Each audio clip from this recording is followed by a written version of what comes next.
Seja bem-vindo à Teologia EATRE, Teologia para a Vida. Eu vou realizar o sonho de muitos de vocês. Eu vou comentar sobre a Bíblia de Jerusalém. Nesse vídeo eu vou fazer um comentário sobre ela, sobre a tradução. Vou comparar a tradução, né? E vou comparar a Bíblia de Jerusalém com a Bíblia ACF. Ó. Muita gente pede para eu falar da Bíblia de Jerusalém. Não havia vídeos aqui sobre a Bíblia de Jerusalém. E eu vou contar um pouco da história, um pouquinho mesmo. Vamos comparar a Jerusalém com a ACF. E no final tem um presente para os membros do canal, tá? Que é o arquivo com uma teoria sobre a diferença das traduções, tá? Vou mostrar o texto para vocês também. Se você gosta desse vídeo, desse tipo de vídeo, né, de comparação, onde fala sobre as traduções, se você gosta, já curte o vídeo, se inscreve no canal e não vamos demorar muito, tá? Vamos direto ao ponto aqui hoje, que tem muita coisa para gravar. Pessoal, tenho aqui a Bíblia de Jerusalém.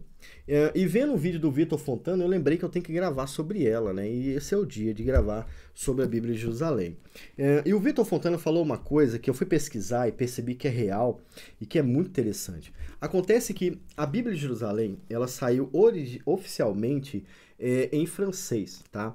A Bíblia de Jerusalém, ela é em francês. Tanto é que se você for naquele site principal sobre bíblias católicas, você não acha a tradução dela em português. A Bíblia de Jerusalém lá está em francês, tem um outro idioma que eu não lembro agora qual é. Mas isso é um fato que eu achei bem interessante, a gente tem que falar aqui. A Bíblia que você tem na mão, que você chama de Jerusalém, presta atenção que eu vou falar, ó. Já estou botando a informação talvez mais relevante na sua cara agora, ó. Esta Bíblia de Jerusalém, na realidade, não é a tradução Bíblia de Jerusalém, entendeu? Caramba, eu sei, muita gente ficou assustada agora. Muita gente já sabe, né? Mas o que acontece? Quando vieram trazer a Bíblia de Jerusalém para o Brasil, e aqui chegou pela editora Paulus, ao invés de eles traduzirem a Bíblia do francês para o português, eles preferiram traduzir o hebraico, o grego e o hebraico para o português direto, usando um estilo e algumas características da Bíblia de Jerusalém. Então, o que nós temos em português hoje não é exatamente a Bíblia de Jerusalém, mas uma cópia dela, uma tentativa, uma imitação da Bíblia de Jerusalém. E aí, o que eles trouxeram da original? Primeiro, o estilo, né, da tradução. É bem parecido mesmo, vocês vão ver na tela daqui a pouco. Eu vou comparar a francesa com a português também, vocês vão entender a diferença. Eles trouxeram os textos, obviamente, eles trouxeram a mesma fonte do texto grego e hebraico, então você tem aqui um texto crítico mesmo para o Novo Testamento. E no Antigo Testamento você tem o texto que a maioria usa quando decide usar o texto crítico, tá? É bem padrão mesmo. Só que tem um detalhe que tem na Bíblia de Jerusalém que eu não ouço ninguém falar. E vocês acharam estranho que isso aconteceu no Brasil agora, né? Deixa eu esfregar o olho aqui. Tô gravando de noite, ó, 11h16, tô gravando aqui. Acontece que a Bíblia de Jerusalém, ela usa literalmente os textos críticos, né? Não totalmente, né? Porque eu percebi que eles ainda deixaram alguma coisa do recebido lá. Vocês lembram que na Bíblia NVI 2023 foram removidos vários textos? Então, não é que foram removidos, esses textos não existem no pergaminho que eles usaram para gerar a tradução. Não existe nenhum pergaminho original, tá, pessoal? Todos os pergaminhos são cópias, mas eles decidiram usar um pergaminho para o Novo Testamento, ou alguns pergaminhos, que não contém certos versículos da Bíblia. A maioria falando contra a divindade de Jesus e uma outra mudança aqui e ali. E a Bíblia de Jerusalém, em português, ela traz essa característica, sabe? A característica de não ter o versículo que não tem no pergaminho que eles usaram para gerar. Isso significa que a Bíblia ACF ela tem mais texto bíblico do que a de Jerusalém, assim como a ACF tem mais do que a NVI, porque os pergaminhos que eles usaram têm menos textos do que os pergaminhos que a gente usa no texto recepto, tá? Uma característica que trouxeram da original, que eu considero importante. E esse foi o primeiro teste que eu fiz. Eu fui lá, vou mostrar para vocês o documento que eu vou deixar na área de membros para todo mundo, porque ele tem um texto que é muito grande, tá? Tá aí, ó. Primeiro teste que eu fiz. Eu quero saber se na Bíblia de Jerusalém contém certos versículos que dizem ter sido removidos. E realmente, ó, 4 versículos que eu comparei não estão na Bíblia de Jerusalém em português. Ficou bem parecido com a NVI 2023, lembrando que a Jerusalém é antes, né, disso. E ficou bem próximo daqui da tradução dos Testemunhos de Jeová, porque eles usam basicamente os mesmos pergaminhos do Novo Testamento, tá? Então, Mateus 17, 21 foi removido da Jerusalém, Mateus 18, 11 foi removido de Jerusalém, Mateus 23, 14 foi removido, Atos 15, 34 foi removido. Isso é o que foi removido. Você vai ver também o que foi mudado, tá? Que eu vou mostrar aqui. Algumas pessoas vão vir falar assim, Devaí, foi removido porque nos originais não tem esses versículos. E eu te pergunto a seguinte coisa, que originais? Que não existe original. Não existe original do Novo Testamento nem do Antigo Testamento. Não existe original do texto recepto nem do texto crítico. O que existe são pergaminhos antigos. E esses pergaminhos antigos, alguns contêm textos, outros não contêm textos. A decisão nesse caso é totalmente arbitrária. Vocês escolhem o que querem, né? O texto mais comum usado na Jerusalém, ele data do século 3 e 4. E o texto mais usado no texto recepto, data do século 4 e 5. É muito perto um do outro, entende? Lembrando, né, uma informação que eu acho interessante, a Jerusalém parece usar um pouco da Vulgata. E a Vulgata é baseada em textos do terceiro e quarto século. Ela foi gerada no século V, né? A Vulgata foi feita no século V. Caramba, tô falando muita coisa técnica, tá difícil para vocês? Vamos direto, tá? Os membros vão ter acesso ao documento e depois a gente pode conversar sobre eles melhor, tá? Se você quer o documento, seja membro do canal, que eu vou mandar para você, tá bom? Então, o que eu fiz? Eu peguei... tem essa outra questão aqui da tradução, né? Eu peguei o texto da Jerusalém original, porque eu queria saber se a Jerusalém em português traz realmente a essência da original. Acredito que não traz. Acredito que até nisso eles falharam, tá? E o que acontece? Eu ia usar o ChatGPT para fazer a tradução, né? Pega o texto francês, a gente consegue traduzir facilmente a Jerusalém em francês e português, e aí eu colei no ChatGPT. Mas eu percebi que o ChatGPT, ele é muito liberal, e ele é muito controlador em relação à verdade da Bíblia, sabe? Então ele acabou não traduzindo, o ChatGPT não traduziu também, ele acabou usando uma tradução da NVI, se não me engano. E aí eu não gostei, eu quero a tradução do texto francês mesmo. A única forma de fazer isso que eu consegui foi pegar o texto em francês, jogar no Google Tradutor, só que separar o texto, sabe? Criar uma tradução quase que por palavras e frases, pro YouTube, pro Google também não pegar um texto pronto e colar ali para mim. Isso é o máximo que eu consegui fazer, tá? E fazendo isso, eu encontrei diferenças entre a Jerusalém original em francês para a Jerusalém em português do Brasil, tá? E é isso que eu vou mostrar para vocês a partir de agora. Então, ó, nós temos aqui na esquerda a ACF e na direita aqui a Jerusalém oficial, que é em francês, e aqui embaixo Jerusalém em português, tá? São 3 textos que eu comparei e a gente vai conversar sobre eles a partir de agora. Caramba, que monte de coisa! Sim, é porque eu nunca falei de Jerusalém aqui, né? Tem um monte de informação que você tem que ter pra gente continuar. Mas antes disso, curte o vídeo, se inscreve no canal. Cara, você quer um livro sobre leitura e interpretação da Bíblia? Olha aqui meu livro, ó.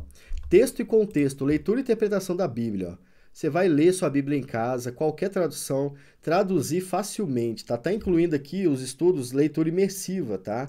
Esse livrinho é bem bacana, cara. O link tá na descrição ou nesse QR Code que você tá vendo aqui embaixo, né? Você pode ir lá também. Tem todos os meus livros lá. Eu falei do texto e contexto, mas tem mais, né? Vamos lá então. O texto clássico que eu uso para fazer isso é Salmo 139, versículo 19, e vou explicar por que eu uso ele. O Salmo 139, ele traz uma mensagem de juízo muito forte.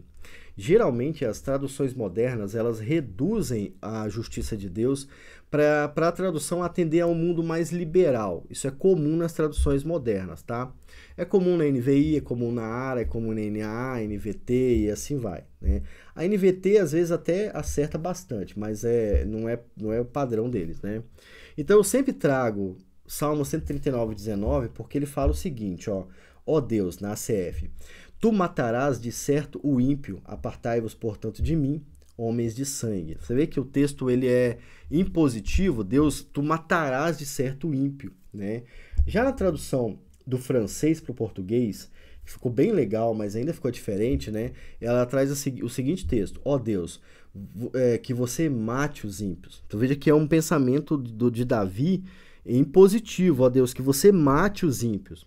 Ainda não é o que nós temos na CF, mas ficou interessante. Não pode negar que eu gostei também.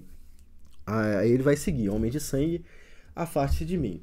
E aí na tradução em português, a gente tem uma quebra de padrão, né? Aí que eu não entendi por que quebraram, já que eles seguiriam o mesmo estilo da Jerusalém. O golpe tá aí, né? Eles traduziram da seguinte forma: ah, Deus, se matasse o ímpio, tenho 3 pontinhos ali, né? Homens sanguinários, afastai-vos de mim. Então veja bem, na tradução da CF, você tem uma informação: tu matarás de certo ímpio. Na Jerusalém em francês, um pedido, mas um pedido impositivo a Deus, que você mate os ímpios. E na tradução brasileira, você tem esse: ah, Deus, se matasses os ímpios, né? Que é, na minha opinião, a pior tradução do versículo, tá? Então, nesse caso, a Bíblia de Jerusalém, ela não é boa nem para Jerusalém oficial e nem para a nossa CF, que tem querida CF. Ela falha, na minha opinião, em todos os tipos de comparação que nós temos aqui, né? Depois disso, eu comparei o texto de Marcos, capítulo 9, versículo 24. O problema de Marcos, esse problema, na verdade, é o problema da maioria das mudanças do texto crítico, né? Envolve a divindade de Jesus. E é sobre isso que o documento que eu vou deixar para vocês, para os membros, hein? Se torna membro para você receber também. E tem mais um monte de coisa na área de membros, tá? Vai falar. O que acontece? Geralmente, as bíblias de tradução do texto crítico reduzem a divindade de Jesus, tá bom? E isso acontece muito em bíblias como NVI, NAA e CIA. Não é diferente aqui na Jerusalém, tá?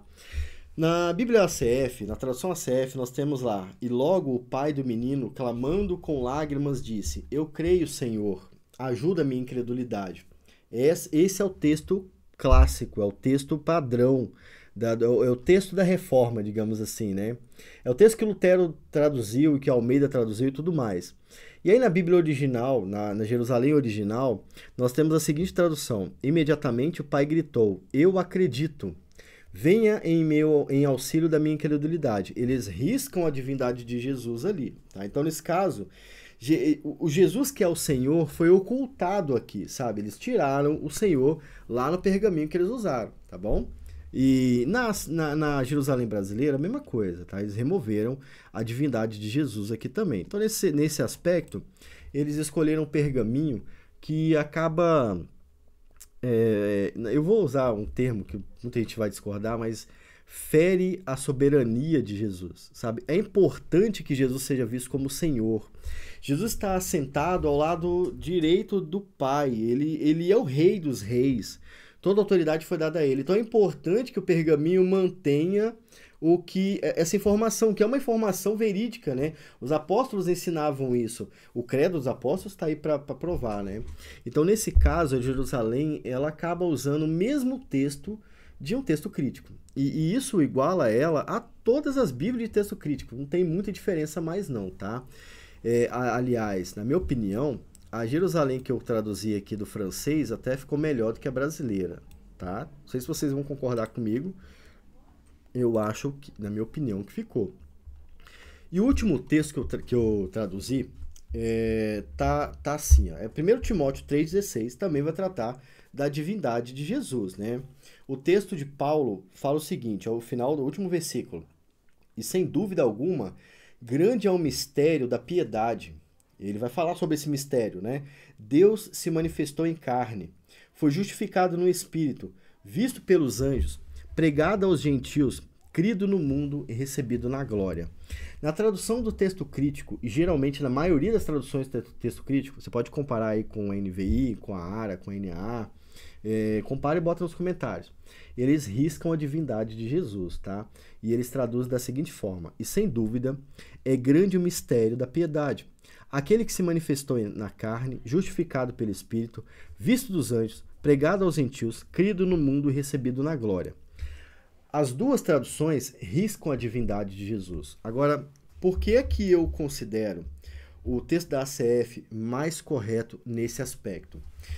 Geralmente é usado aqui, tanto na Jerusalém como nas outras bíblias do texto crítico, geralmente é usado o Codex Sinaítico, que é um codex muito antigo realmente, tá? Codex Sinaítico do século 3 e 4. Pensa, 3 e 4, então ele é muito antigo, né? Só que tem um detalhe.